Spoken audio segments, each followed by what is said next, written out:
Nesse vídeo, você vai conhecer a visão vitalista das casas astrológicas. Caso você ainda não tenha assistido nosso vídeo anterior, que discorre sobre a origem dos signos, cujo link está na descrição, é extremamente recomendável que o assista antes desse, para que você fique familiarizado com os conceitos aqui utilizados. Se gostar, inscreva-se no nosso canal no YouTube e não se esqueça de clicar no sininho para receber notificações de novos vídeos. Compartilhe também em suas redes sociais. Vimos que a consciência suprema emanou seus três poderosos aspectos primordiais, quais sejam a vontade e poder, o amor e sabedoria e a inteligência e criatividade. Esses três aspectos se combinaram, formando quatro outros aspectos. A quarta força, que corresponde à forma e materialidade. A quinta força, correspondente à métrica, o verbo, as definições. A sexta força, que é a força da atração, magnetismo. E a sétima força, que corresponde à transmutação, fissão. Uma outra forma de visualizar esse fenômeno é através do uso de tríades, representada por polígonos triangulares. Sendo o primeiro vértice a vontade e poder, o segundo, o amor e sabedoria, e o terceiro, a inteligência e criatividade. Um ponto fora do plano das forças primordiais representa a quarta força, a materialidade. E em conformidade com a lei da correspondência do hermetismo, ou seja, o que está abaixo se assemelha ao que está acima, o triângulo da tríade superior é espelhado na tríade inferior. Nessa dimensão está a quinta força, que corresponde ao verbo, à métrica. A sexta força, correspondente ao magnetismo, atração. E a sétima força, da transmutação, desintegração. Esses triângulos, quando sobrepostos, formam o famoso hexagrama. A lei da correspondência mostra que a primeira e a sétima força se assemelham, bem como a segunda com a sexta força, e a terceira com a quinta força. Nessa figura, a quarta, a quinta, a sexta e a sétima força formam um losango. Ao extrapolar essa figura e girá-la, obtemos a disposição que fundamenta a dinâmica das casas astrológicas. Ao sobrepor a figura na roda astrológica, podemos começar a traçar e a entender o significado de cada parte. Uma reta horizontal nos indicará onde está o ascendente, que é o lado oriental, onde o Sol nasce. E o lado ocidental, ou oeste, é o Sol poente, ou descendente. Uma reta vertical nos indicará o Sol em seu ápice, normalmente ao meio-dia. É chamado de meio do céu. E do lado oposto, o Sol da meia-noite, ou fundo do céu. Com isso, temos os quadrantes da roda astrológica, cada um correspondendo a uma força ou raio da tríade espelhada da criação. O quadrante que inicia no ascendente é o quadrante da quarta força, que vimos que corresponde à materialidade. Todos os planetas que estiverem nesse quadrante estarão atuando em uma dinâmica com a matéria, com as coisas palpáveis, e que podem serem tocadas ou vistas ao nosso redor. Cada quadrante é dividido em 3 casas. Existem diferentes modelos de divisão dessas casas, ou domificações. Usarei o sistema de casas iguais de 30 graus cada uma para fins didáticos. A casa 1 está em sintonia com a força da vontade e poder, que vimos que é a força que impulsiona todas as coisas. Estando no quadrante da materialidade, esta casa está ligada aos impulsos e poder sobre a matéria. Na astrologia tradicional, a casa 1 representa o corpo físico, sendo, de fato, o corpo físico o primeiro contato com a matéria ao nascermos. Essa vontade e poder sobre a matéria é de difícil descrição.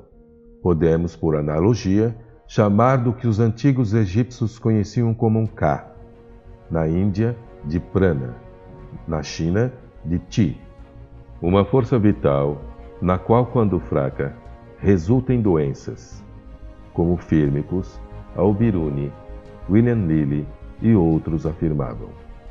Esta casa não está ligada exclusivamente a questões de saúde ou doenças, visto que há diferentes tipos de doenças físicas, emocionais e mentais que podem ser vistas em qualquer outro ponto do mapa de uma natividade. Mas essa casa nos mostra o quão de força vital o indivíduo possui para vencer possíveis ataques em seu corpo físico, que possam gerar doenças. Todas as casas que estão em sintonia com a força da vontade e poder são chamadas de casas angulares. São casas que exercem poder e impulsionam as coisas. A frase-chave da casa 1 é poder sobre a matéria. A casa 2 está alinhada com a força do amor e sabedoria, que vimos se tratar de uma força gregária. Uma força que tem o poder de atrair e concentrar, atuando no quadrante da materialidade.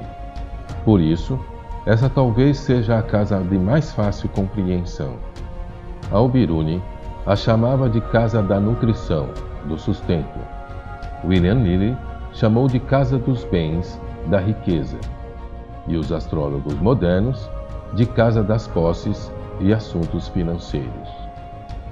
No entanto, essa casa representa tudo o que acumulamos em termos de matéria, ainda que não tenha nenhum valor financeiro. E se essa casa estiver em mau estado, pode representar dificuldades de obter coisas materiais. Como disse, em qualquer área pode haver indicações de problemas de saúde. Essa casa, para quem trabalha com astrologia médica, pode indicar acúmulos excessivos de substâncias no organismo, coisas como calcificações, pedras no rins e outros. Todas as casas que utilizam da força do amor e sabedoria são chamadas de casas sucedentes. São casas que atuam na dinâmica de unir as coisas. A frase-chave para a casa 2 é reunir matéria. A casa 3, última casa do quadrante da materialidade, está alinhada com a força da inteligência e criatividade.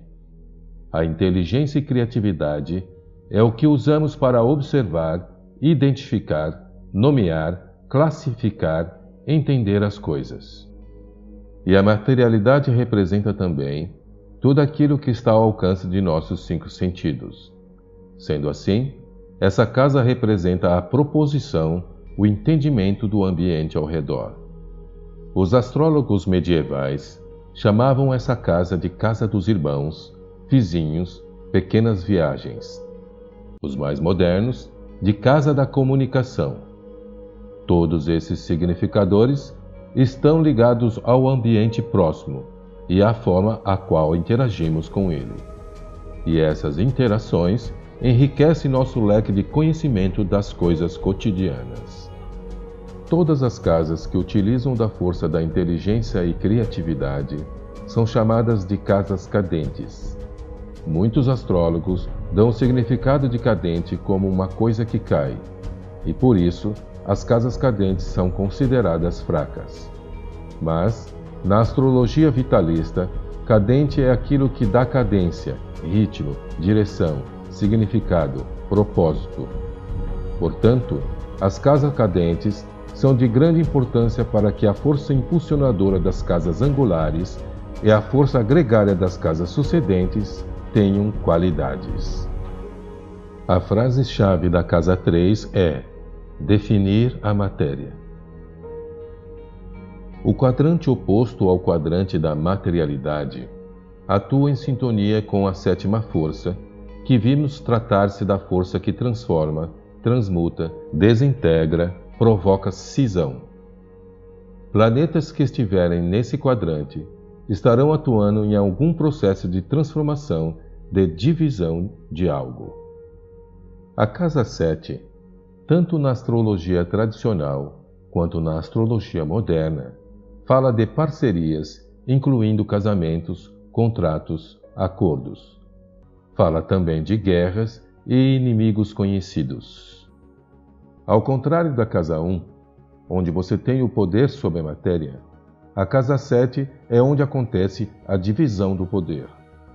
Qualquer tipo de parceria requer dividir tempo, espaços, recursos. Quando essa divisão ocorre de maneira harmoniosa, é o que chamamos de casamento, de aliança. Entretanto, se alguma coisa der errado, existe a possibilidade da parceria virar inimizade. Inimigo é aquele que tentamos dividir algo e deu errado. Alguns astrólogos modernos associam a casa 7 com amor ou o tipo de pessoa que se atrai nas parcerias. O mapa de uma natividade fala sempre do nativo e de como é a dinâmica dele com ele mesmo e com o mundo. A casa 7 não representa amor ou atração do outro. A casa 7 representa a forma que o nativo se predispõe a dividir seu poder. E conforme os signos e os planetas ligados a essa casa, haverá facilidades ou dificuldades. A frase-chave da casa 7 é poder da divisão. A casa 8 é uma das casas mais temidas na astrologia. Na medieval, é considerada uma casa maléfica, desafortunada.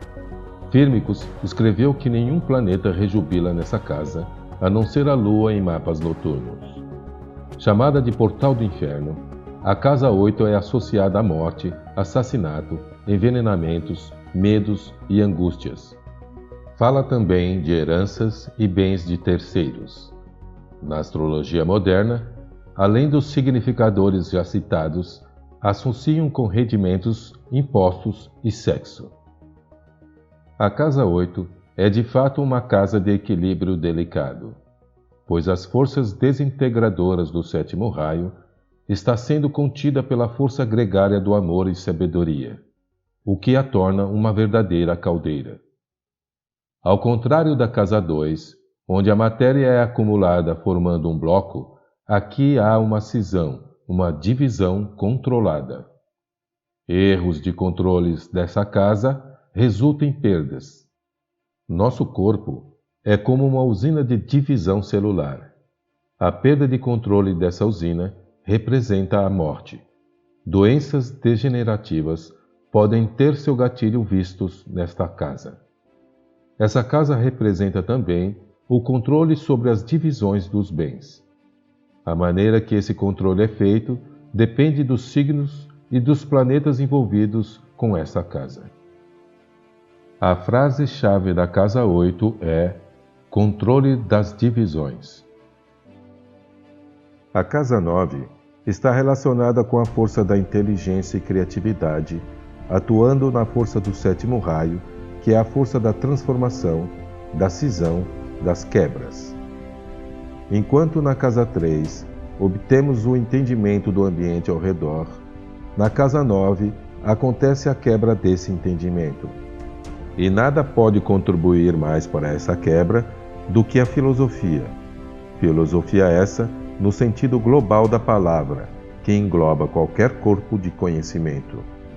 A casa 9 é descrita pelos astrólogos como a casa dos lugares estrangeiros, das viagens longas, da religião, do conhecimento, da educação superior, da filosofia. Todos esses significadores estão de acordo com as forças envolvidas nessa casa. Como todas as outras casas, a casa 9, conforme o signo e os planetas envolvidos, e a forma que o nativo lida com isso, pode ter sua dinâmica um viés negativo. em vez de representar uma expansão e liberdade de pensar, provocando quebras constantes de paradigmas, pode haver a suspensão dessa dinâmica, resultando em dogmas e preceitos. Isso tem uma ligação com as religiões, embora a religião, em muitos casos, tenha a ver com outro aspecto, que é o poder. A frase-chave da Casa 9 é quebra de conceitos. O quadrante do sexto raio, que é a força de todo tipo de atração ou repulsão, do magnetismo, da fusão, também pode ser chamado do quadrante dos desejos, da união. Qualquer planeta que esteja nesse quadrante atuará no sentido de facilitar ou dificultar os processos de união. A Casa 4, ou fundo do céu, é a vontade e poder atuando no desejo de unidade. Entende-se aqui unidade como uma coletividade, e essa coletividade inclui pessoas e coisas próximas. Uma família é um exemplo clássico de coletividade próxima, onde alguém exerce o poder sobre as pessoas e os bens. Os astrólogos medievais entendiam a Casa 4 como a casa dos pais, bens familiares, velhice, fim das coisas. Alguns astrólogos são mais categóricos e afirmam que essa casa representa o pai. Isso porque, ainda com resquícios nos dias atuais, o homem era visto como aquele que tinha o poder de manter a unidade familiar, o patriarcado. Com as novas configurações familiares da atualidade, essa casa tem perdido o sentido literal de pai. É mais coerente dizer figura de autoridade familiar. Essa casa mostra, do ponto de vista da personalidade, como o nativo lida com a figura da pessoa que exerce poder sobre a coletividade próxima em que está inserido, e como ele agirá quando, de sua vez, de exercer esse poder. A palavra-chave da Casa 4 é o poder de unir. A Casa 5 trata da força do amor e sabedoria do segundo raio, somada à força de atração e magnetismo do sexto raio. São duas forças que se harmonizam e buscam a unidade. Diferentemente da Casa 4, onde há um poder, um domínio sobre a unidade, na Casa 5, essa unidade é desejada, espontânea. Qualquer situação em que há a união de alguém ou alguma coisa com aquilo que é desejado, acontece a satisfação, o prazer. Se usarmos da mitologia grega, essa é a casa de Eros, o deus do amor e do erotismo. Ele é representado por uma criança alada. Não se trata de amor desapegado, altruísta, humanitário. Aqui é voltado para o prazer pessoal. Para a astrologia, essa casa é associada às crianças, mulheres grávidas, banquetes, jogos, entretenimentos, ou seja, aos prazeres em geral. Alguns astrólogos modernos também associam essa casa com a autoestima, o que pode ser verdadeiro se considerarmos a autoestima como o prazer de ser quem é. A depender do signo e os planetas que estiverem envolvidos nessa casa, o gozo e prazer da vida pode ser prejudicado, levando a pessoa a algum tipo de isolamento social. A frase-chave da Casa 5 é desejo de união. A Casa 6 também é considerada uma casa desafortunada, maléfica, pela astrologia medieval. É a chamada de Casa de Má Fortuna.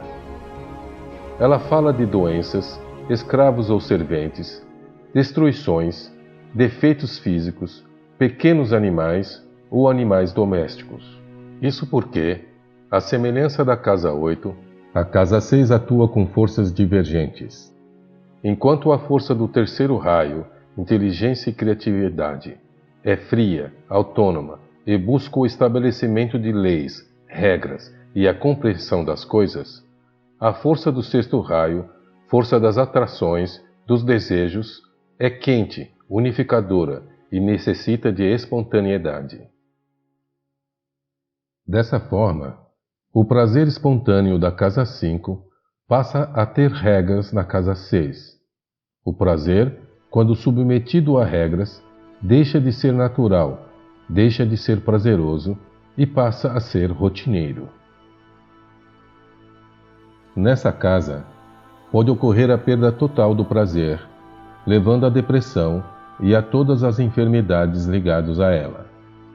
Como já foi dito, para a astrologia vitalista, a doença pode ter seu gatilho em qualquer lugar do mapa, mas é sem dúvidas que através da casa 6, seus sinais ficarão mais explícitos, pois cada célula, cada órgão do nosso corpo trabalha em uníssono para manter a integridade e a saúde do corpo, através de processos inteligentes.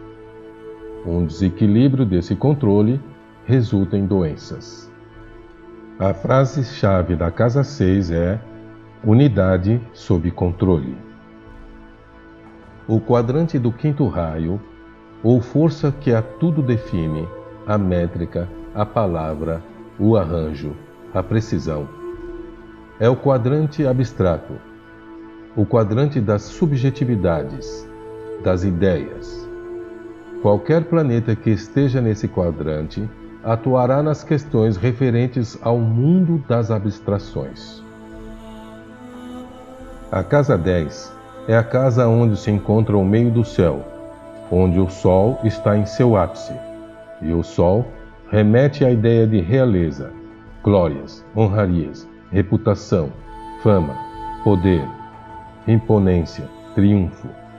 Essas são as atribuições que são dadas a essa casa.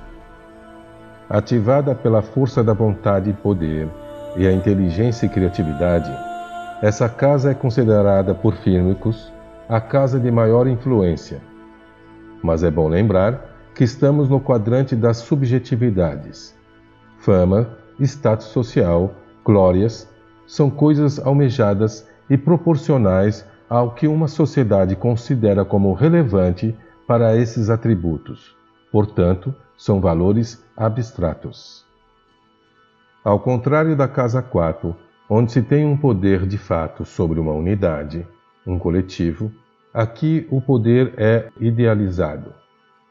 Em um mapa de natividade, essa casa representa o que o nativo entende e almeja como poder, e conforme o signo e os planetas envolvidos, o caminho, facilitado ou não, que ele percorre para alcançá-lo. Essa é a casa do rei e do bobo da corte, sem distinguir quem é quem. A palavra-chave da casa 10 é ideal de poder. A casa 11 é descrita pelos astrólogos medievais como a casa dos amigos e amizade, esperança, confiança, louvor, comércio. É uma casa considerada bem afortunada e é chamada de casa do bom espírito. Aqui a força do amor e sabedoria do segundo raio se encontra com a força da inteligência e criatividade do quinto raio. Se na casa 5 é o desejo de união, aqui é o ideal de união. Lembrando que a quinta força é a força da palavra, das definições, da métrica, da seleção, combinada com a força do amor e sabedoria, uma força gregária. Essa seleção visa criar grupos. Alguns astrólogos modernos também associam essa casa com o humanitarismo, mobilizações sociais, apoios do Estado. Júpiter tem seu júbilo nessa casa, pois ele é o senhor do amor e sabedoria de polaridade yang, ou seja, voltado para fora. Assim como a casa 5, conforme o signo e os planetas nessa casa, poderá haver dificuldade de vida social ou uma visão muito estreita de coletividade. A frase-chave da casa 11 é o ideal de união. A casa 12 é sem dúvidas a casa mais enigmática de toda a roda astrológica. Não só isso, é descrita como a casa mais maléfica de todas pelos astrólogos antigos e muitos modernos. É chamada de Malus Demon por Fímicos, Templo do Mau Augúrio por Manilius. Está ligada a inimigos secretos, bruxarias, mágoas, autodestruição, aprisionamentos, isolamentos, má sorte em geral. Essa casa é muitas vezes incompreendida, porque ela é a casa onde a inteligência e criatividade, que é uma força de abstrações, se encontra com a força do quinto raio, da palavra, das definições, das ideias. Ou seja, é a casa mais abstrata do zodíaco. É a casa da inteligência supramental. Por isso, ela não tem um sentido prático e é péssima para lidar com as coisas concretas do dia a dia. O domínio dessa casa é difícil de ser alcançado, porque ela representa o ideal de mente ou mente ideal. Se na casa 6 há um controle sobre os desejos, aqui não há nada que coloque freios na imaginação. Mas é desta casa que surgem as ideias mais profundas, capazes de alterar toda uma sociedade. Por sermos consciências pouco evoluídas, essa casa é um verdadeiro perigo, e é por isso que muitos astrólogos antigos a consideravam como uma casa maléfica. Pois, conforme as configurações dessa casa, pode haver forte predisposição para a perda de contato com a realidade.